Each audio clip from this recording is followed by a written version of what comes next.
कश्मीर के लोगों के मतलब हैं, उन पे सरकार से स्पष्टीकरण चाहूँगा। एक, माननीय उपराज्यपाल जी ने 10 लाख रुपए का गवर्नमेंट एक्सचेकर से पैसा जो है वो अपने परिवार के किसी बच्चे पे खर्च किया है, उसकी जांच होनी चाहिए और उपराज्यपाल महोदय को इसका स्पष्टीकरण देना चाहिए कि आखिर ये 10 लाख रुपए की बात जो चल रही है वो भ्रष्टाचार की, वो आपने लिया है या नहीं लिया है, उस पर स्पष्टीकरण दे। दूसरा बात यह है कि जैसे साथियों ने बताया कि मिलिटेंटी जो एक्टिविटीज़ है वो जम्मू खित्ते में बढ़ी है, उसका सबसे ज़्यादा असर अमरनाथ यात्रा पे हुआ है। अपना अमरनाथ यात्रा पूरी तरह से कम हो चुकी है। वो अपने 15 अगस्त के प्रोग्राम के आसपास जो यात्रा खत्म होती थी, हमें लगता है कि ये 1-2 दिनों में खत्म हो जाएगी। इससे जम्मू कश्मीर के लोगों में, खासकर जम्मू खित्ते के लोगों में भारी आर्थिक जो है वो नुकसान हुआ है। सरकार और केंद्र सरकार ये बताए कि वह इलेक्शन जो असेंबली के हैं, जो ड्यू हैं, वो कब करवाने जा रही है, क्योंकि जिस तरीके से आतंकवादी गतिविधियां बढ़ी हैं, हमें ये आशंका है कि आने वाले दिनों में इन इलेक्शनों को डेफर कर दिया जाएगा। लेकिन हमें सरकार से अनुरोध है कि अगर लोकसभा के चुनाव जम्मू कश्मीर में हो सकते हैं तो उसके साथ साथ विधानसभा के चुनाव भी हो सकते हैं, तो सरकार इस तरह से संरक्षण लेते हुए मिलिटेंसी का इस इलेक्शन को डेफर ना करे। जम्मू कश्मीर का आवाम असेंबली के इलेक्शनों के लिए तैयार है और वह हर संभव तरीके से इस इलेक्शन को लड़ने को तैयार है। कृपया, हमारी उम्मीद है कि केंद्र सरकार और जम्मू कश्मीर का आवाम एक साथ मिलकर इन इलेक्शनों को कामयाब कराएगा।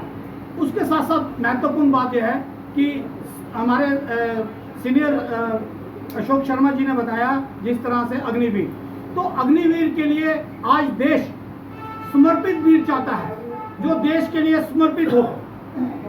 अग्निवीर जो है वो पार्ट टाइम जॉब है और पार्ट टाइम जॉब जो है वो एक खतरा है अग्निवीर के लिए, क्योंकि इससे समाज में जिस तरीके से एक अग्निवीर जिसकी तादाद लगभग एक साल में 45,000 होगी, उसके बाद उसमें आरक्षण देकर सिर्फ 11,000 जो है वो नियमित किए जाएंगे और बाकी अस्थायी जो है वो रिटायर कर दिए जाएंगे। और सरकार का ये दूसरा उस पर अमेंडमेंट आई है अग्निवीर स्कीम को, अग्निपथ स्कीम को जो है वो सही ठहराने के लिए कि CISF और BSF में जो है वो 10% और रिजर्वेशन देंगे।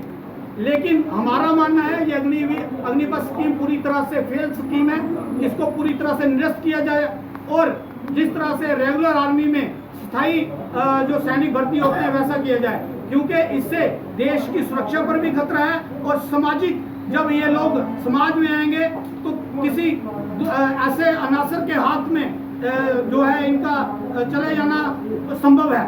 इसलिए लगभग 35,000 ऐसे अग्निवीर जो हैं वो समाज में जाकर किसी गलत दिशा में जा सकते हैं, जो समाज के लिए बहुत बड़ा खतरा हो सकता है।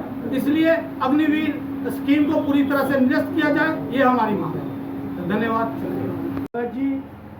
Rural north, Balvir Singh ji district president rural south, Kanwalpreet ji vice president zonal committee Jammu, Prakash Chand Dingra ji हमारे जनरल सेक्रेटरी, और उनके साथ में यहाँ डिस्ट्रिक्ट प्रेसिडेंट गौरव चोपड़ा और पार्षद जम्मू म्यूनसिपल कॉरपोरेशन से। आप सब जानते हैं कि जब अमरनाथ यात्रा जी शुरू होने वाली थी, अमरनाथ जी की यात्रा, तो हमने तब भी प्रेस कॉन्फ्रेंस की थी और हमने अपील की थी गवर्नर साहब से और सेंट्रल गवर्नमेंट से कि ये आतंकवाद, इसका अंत होना चाहिए, आतंकवादी गतिविधियां नहीं होनी चाहिए। आज बड़े शर्म से कहना पड़ता है कि 370 तोड़ दिया गया, 200 साल पुरानी स्टेट को यूटी में तब्दील कर दिया गया, हमारी स्टेट की डिमोशन कर दी गई और हमारी भारत के जो हमारे होम मिनिस्टर अमित शाह जी द्वारा बताया गया था कि इससे आतंकवाद का खत्म हो जाएगा। लेकिन बड़े शर्म से कहना पड़ता है कि जिस दिन से 370 टूटा टारगेट किलिंग कश्मीर के अंदर शुरू हुई, और आज जब बाबा बर्फानी की यात्रा जब शुरू हुई जम्मू के अंदर, तब से आतंकवाद गतिविधियां जम्मू के अंदर ज़्यादा शुरू हो गई।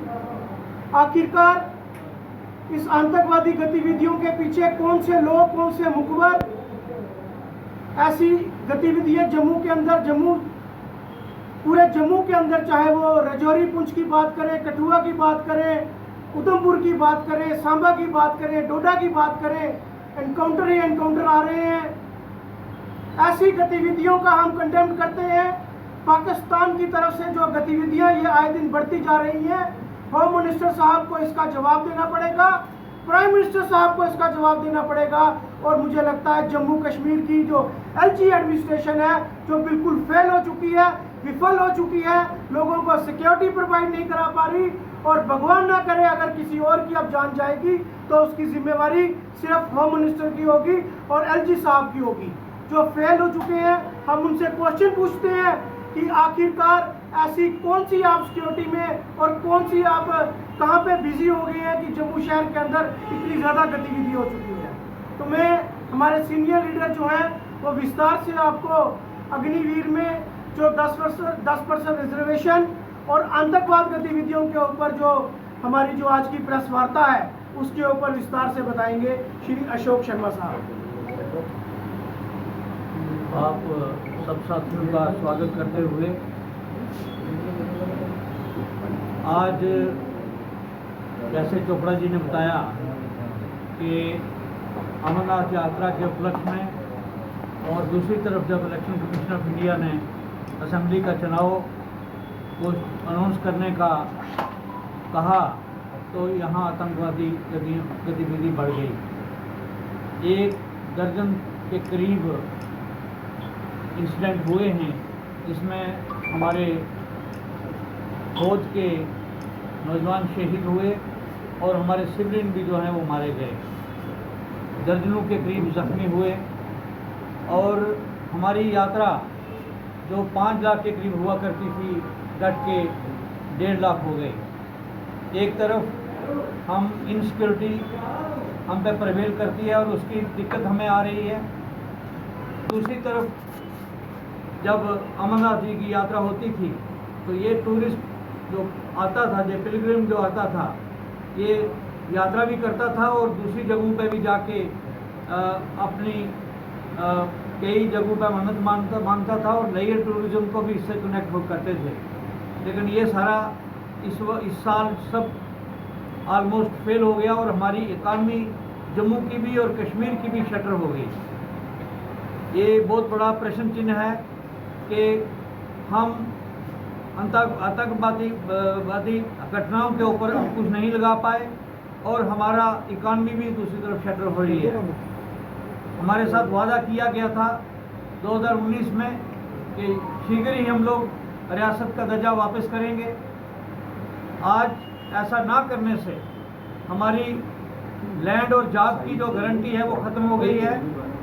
आज पहले भी मैंने कहा था कि सिर्फ सांबा ज़िला में, जो सबसे छोटा ज़िला हमारा है जम्मू प्रांत का, 37,000 डोमिसाइल बाहर के लोगों के बन गए हैं और उसके ऊपर 85-100 कनाल ज़मीन खरीद चुके हैं बाहर के लोग। 400 PNT में लोगों की भर्ती करी गई, उसमें जम्मू कश्मीर का एक भी व्यक्ति नहीं है। तो आज जो रिसेंट अनाउंसमेंट है कि अग्निवीर में CSF और BSF में रिजर्वेशन होगी, 10% वो अग्निवीर को देंगे। मान लीजिए ऐसा होता है, अग्निवीर जो हमारे हिसाब से नौजवान के साथ एक बहुत बड़ा देश के नौजवान के साथ धोखा है। वो नौजवान जो हथेली पे जान रख के इस देश की सुरक्षा करता था, उस नौजवान को ये अपेक्षा होती थी कि मेरे परिवार, मेरे माता पिता सुरक्षित हैं, अगर मैं ना रहूँगा, मेरी शहादत भी, मैं वीरगति प्राप्त होऊंगा तो भी हमारे घर में सरकार की तरफ से पेंशन और दूसरे लवाजमात जो है मिलेंगे।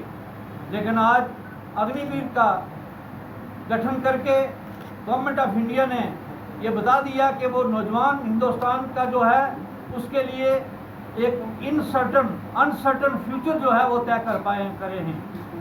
इसी तरह मुझे याद है कि एसपीओ का भर्ती यहाँ हुआ, बहुत सारे एसपीओ जहाँ बाक हो गए, हज़ारों की तादाद में वो लोग हमसे बिछड़ गए, उनके परिवार आज परेशानी में हैं, किसी ने उनकी मदद नहीं करी। अग्निवीर का भी वही हाल करने जा रहे हैं। और अगर मान लीजिए 1 लाख अग्निवीर ट्रेन होता है तो 30,000 तो नौकरी में जाएंगे और 70,000 ट्रेन यूथ जो है 4 साल के बाद वो कहाँ जाएगा? क्या ये काउंटर प्रोडक्टिव नहीं हो सकता? इसके ऊपर विचार विमर्श करने की ज़रूरत है कि आप किसी को ट्रेन करोगे, आर्म ट्रेनिंग दे दोगे और उसके हाथ में आर्म नहीं होगा